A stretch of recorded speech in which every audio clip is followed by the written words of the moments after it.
This video will tell you everything you need to know about lookalike audiences on Facebook ads, and we're going to keep it short and to the point and walk you through how to do certain things. Now, if there's anything specific that you want to know, check out the hyperlinks in the description and don't forget to like and subscribe because we'll be going over a lot of stuff today.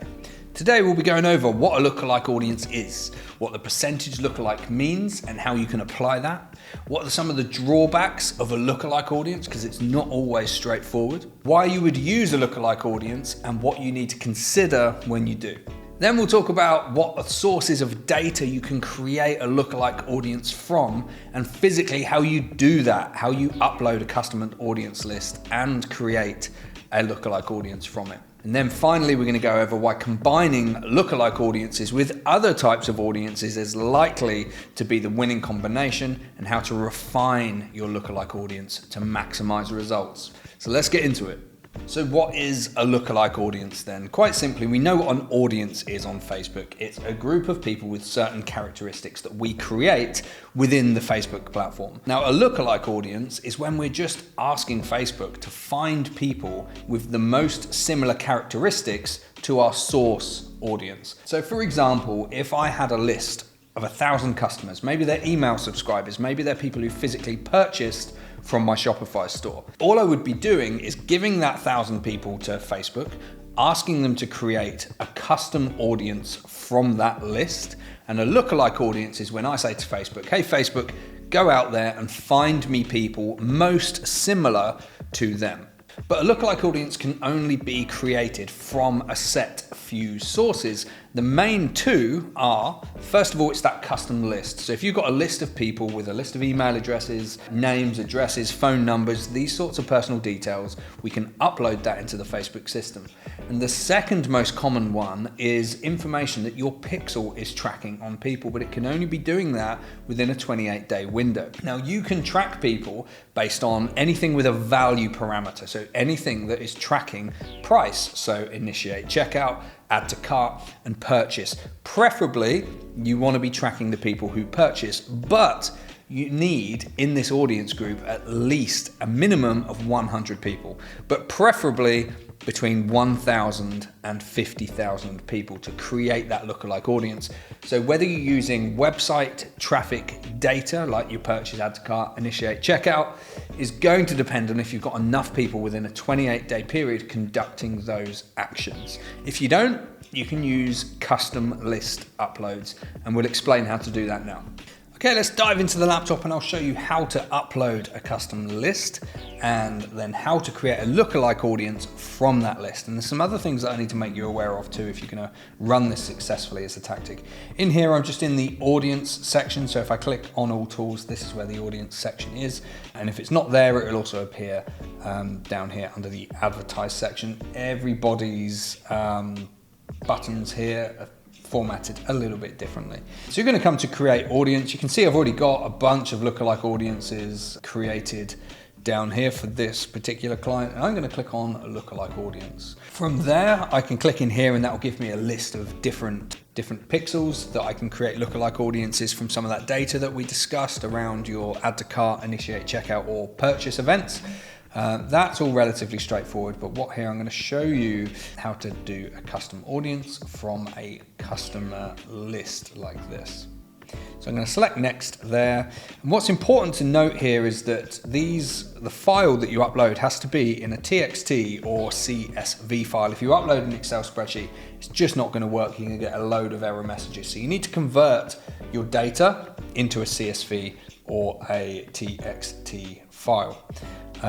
This bit is just about whether you have any customer value in your columns. In this example, we don't. But if you've been downloading your customer data and there's customer value in there, this person spent 1,000, that person spent 500, that sort of thing, then you would need to select yes. Okay, so we're going to go and upload our list, and here is one that I created earlier. So I'm going to put that in there. Now, if I'd have put something in that's not a CSV or a TXT file, it wouldn't like it at this point. So you name your audience, you can name it whatever you like, and you select next. So you can see here that it has matched certain bits of data, such as data processing and email, etc. Because it's matched the emails in that list, Facebook will then essentially run all of those email addresses against its customer data, and it will match these email addresses against certain Facebook accounts. Then what it will do is it will have a look at the consumer and customer behavior, interests, attributes of the people it manages to match, and it will find people most similar to them, which hopefully will be your ideal target customer. So I'm going to click create and import. And that's it. That's now going to happen, but it's going to take some time. It's going to take some time to happen. So what we'll do is we'll just cut back and I'll show you how to do the exact same process, but from a pixel. Okay, so we're in a different client account now, but it's exactly the same process. We're going to come to Lookalike Audience and we're going to select the source, okay? So we're going to select the client's pixel here. And here you can select whether it's the physical store or the website. For the majority of you, that's going to be the website. So that's what I'm going to put here. You can select a purchase event, which is what I would recommend and Facebook recommends that you put in, or you can do another event with value and you can select from view content, add to cart, or initiate checkout. I would only really recommend going down that route if you've not got a good quantity of purchases. If, for example, you've only had 100 purchases within the preceding 60 days, then perhaps you want to drop back to an earlier stage in the customer journey, such as add to cart or initiate checkout, because the more numbers you can get up with this sort of thing, the more data you're going to give Facebook, the better your lookalike audience is going to be. That said, if you're using add to cart and as event parameter, a lot of those people didn't buy from you. So are they the best target customer? So with that in mind, like everything I say on this channel, you're gonna have to test. You're gonna have to test different lookalike audiences. So this client, you can see that the highest processed value was £7,500. The lowest was $7,500.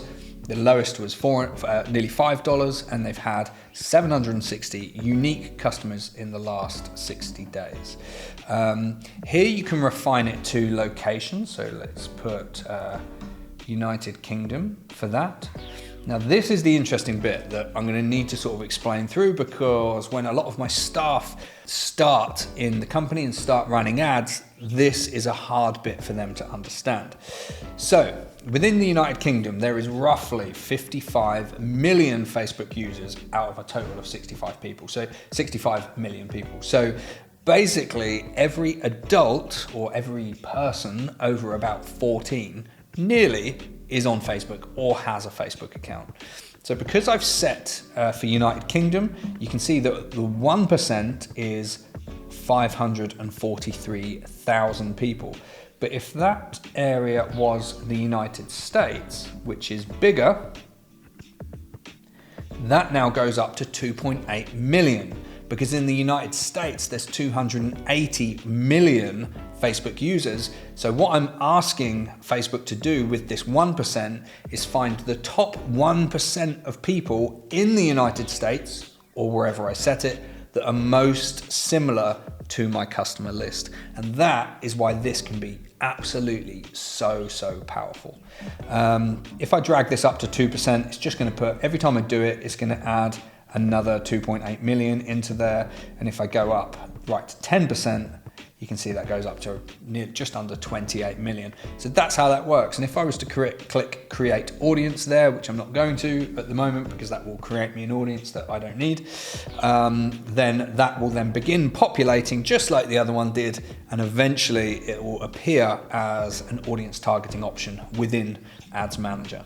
So when it comes to customer lists, where are you going to find those? Okay, so we've got a range of experience with this sort of thing, and there was a client that we were running lead generation with, and they just initially they came to us and they said, just find us leads and we will convert them. So we were running ads, we were doing high volume ads, and we were getting leads upon leads upon leads, and then we created a lookalike audience to accelerate that lead generation. But what we were finding is, actually they weren't converting as many people. So what we needed to do is go into their lead generation list and really start stripping that down and refining the list just to people who were actually going forward and becoming customers. Now, that took a little bit of time to build up that customer list, because this is a business that's probably only turning over about 30 new customers a month. And like I said earlier, you need at least 100, but preferably 1,000. So what we did is we refined it to people who were getting to the last stage before they actually went to work with this company. And that exponentially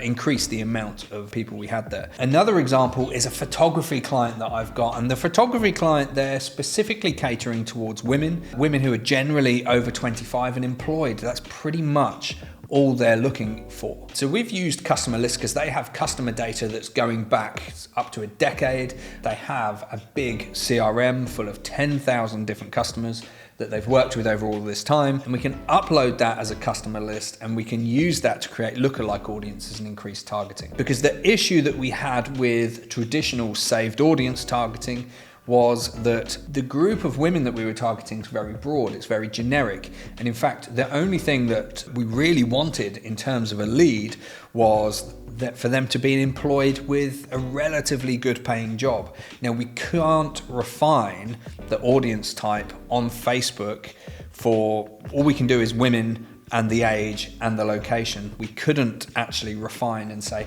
actually Facebook, we just want people with good jobs. So the lookalike audience worked fantastically for finding their target market. And we made our successful lead generation rate go from 40% positive, like good leads, to 75% just by using this lookalike audience. Another reason that you might use a lookalike audience is because the audience targeting options you might have might be quite small. If you're looking for example, parents, you might just want to target parents of children under 5 in the UK. And I know from experience that saved audience on Facebook is only about 400 to 500,000 people. So we had a client called Out and About. They sell active running buggies, and we were doing really well targeting this audience. But as we wanted to scale our budget and we wanted to essentially improve our results, and we wanted to go from spending 2,000 to 5,000 to 10,000 to 20,000 pounds a month on Facebook ads, we needed to find bigger audience options, and lookalike audiences is how we then did that. Because what we were finding when we were operating on a smaller saved audience under higher budgets is that ad frequency, which for those who don't know is the amount of times the average person has seen your adverts, the ad frequency under the small groups was going up. So by increasing it into a lookalike audience and getting that audience size to a good couple of million people, we exponentially improved their results. And we went from an average of a 9x return on ad spend right up to 16 at a higher budget level too. So what are the risks of a lookalike audience? Well, there's not that many risks to consider. Like we say with everything in this channel, you have to test. So you will have to experiment with different audience sizes. Do you use a 1%? Do you use a 1 to 5%? What percentage lookalike audience are you going to use? What phase of that customer journey are you going to use as a basis of your lookalike? There's lots of stuff to consider, but you're going to have to test, run different ads to different audiences and just see what is working best. The risk is if your list isn't correct, like we had with that client that I said was we were generating loads of leads and we wanted just more and more leads. So we were running a lookalike. We ended up creating a lookalike audience of people who weren't their ideal target customer. It was just a lookalike of people who inquire about their services.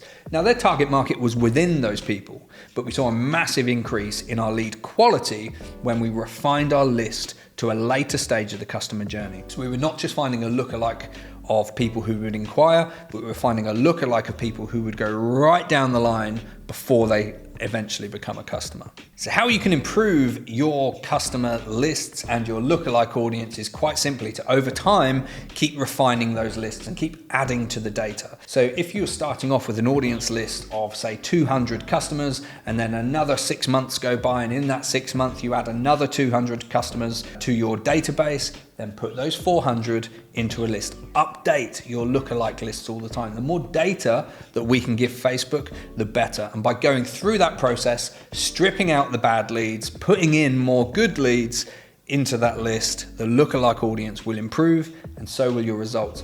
But like I keep saying, test, test, test. Don't just rely on anything. This is a game about marginal improvements and just seeing if we can keep the ball rolling and keep getting better and better and better. So that's everything around lookalike audiences that I think that you would need to know, but it does get a lot deeper. You can get a lot more advanced, a lot more geeky, a lot more technical around it. So if there is anything you want to know, do drop it in the comments. We'll get round to answering you. And if it's a good question and it's a big blind spot that we've missed, we'll create some more content around it. So don't forget to like and subscribe, and I'll see you next time.